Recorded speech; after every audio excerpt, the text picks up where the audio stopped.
আসসালামু আলাইকুম। আমন্ত্রণ জানাচ্ছি আমার আজকের পর্বে। খুবই সহজ একটা রেসিপি তৈরি করে দেখাবো। আজকে তৈরি করব ফ্রোজেন পরোটা দিয়ে চিকেন প্যাটিস। আশা করি আজকের এই রেসিপিটি আপনাদের ভালো লাগবে। প্যাটিসগুলো বানানোর আগে প্রথমে আমরা চিকেনটাকে সেদ্ধ করে নিব। এখানে আমি একটা কড়াইয়ের মধ্যে 1 পিস চিকেন ব্রেস্ট নিয়েছি।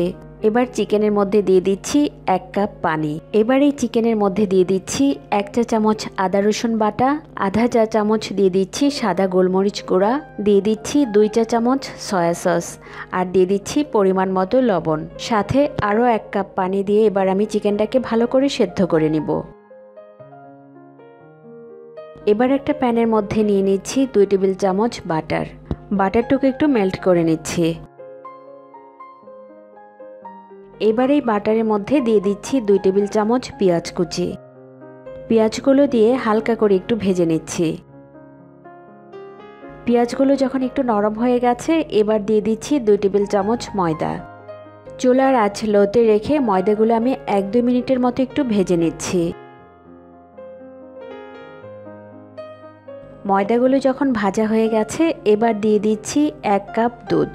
আমরা ময়দা আর দুধ দিয়ে একটা হোয়াইট সস তৈরি করে নিচ্ছি। এবার সাথে দিয়ে দিচ্ছি আধা চা চামচ গোলমরিচ গুঁড়া, সামান্য একটু লবণ, 2টা কাঁচামরিচ কুচি, আর দিয়ে দিচ্ছি 1 চা চামচ চিনি। এবার সব কিছু একটু ভালো করে নেড়েচেড়ে মিশিয়ে নিতে হবে।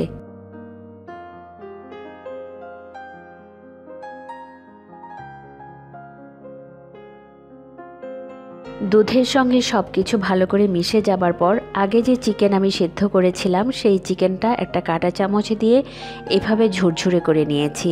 সেই চিকেনগুলোই দিয়ে দিচ্ছি। চিকেনটুকু দেওয়ার পরে খুব ভালো করে নেড়েচেড়ে একটু রান্না করে নিচ্ছি।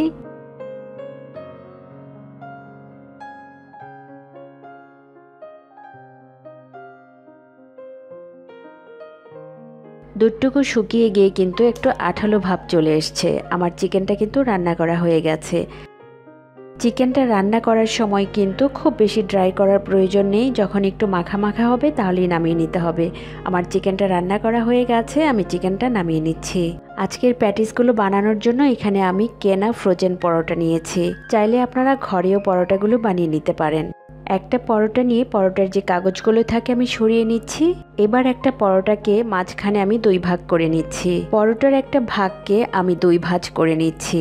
এবার পরোটার এই অংশটা আঙ্গুল দিয়ে চেপে চেপে একটু বন্ধ করে দিব। একটা পাশ এভাবে বন্ধ করে নিলে একটা পকেটের মতো তৈরি হবে। এবার আগে থেকে যে চিকেনটা রান্না করেছিলাম পরিমাণ মতো চিকেন দিয়ে দিচ্ছি। পরিমাণ মতো চিকেন পুর ভরে একটা কাঁটা চামচ দিয়ে যে পাশটা খোলা ছিল সেটা একটু চেপে চেপে লাগিয়ে নিচ্ছি। আবার এই কাজটা আপনারা চাইলে হাত দিয়েও করে নিতে পারেন। আমি এই পাশটাও কাঁটা চামচ দিয়ে একটু চেপে নিচ্ছি। এভাবে কাঁটা চামচ দিয়ে করে নিলে একটা ডিজাইনও হবে আর তেলে দেওয়ার পর খুলে যাবে না। এইভাবে করেই আমি বাকি প্যাটিসগুলো বানিয়ে নিব। আজকের এই প্যাটিসগুলো আমি তেলে ভেজে আপনাদেরকে দেখাবো।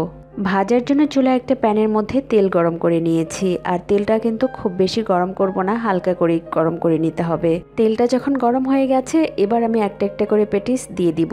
একটা চামচ দিয়ে এভাবে তেলটা একটু উপরের দিকে তুলে দিতে হবে। প্যাটিসের একটা পাশ যখন একটু হয়ে যাবে প্যাটিসগুলো উল্টিয়ে দিব।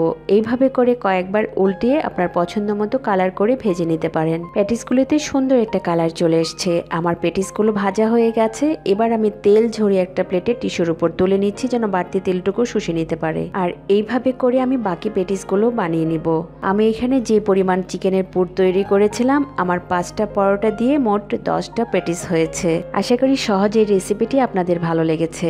ভালো লাগলে লাইক এবং কমেন্ট করে আমাকে জানাতে পারেন। আজকে তাহলে বিদায় নিচ্ছি। আল্লাহ হাফেজ।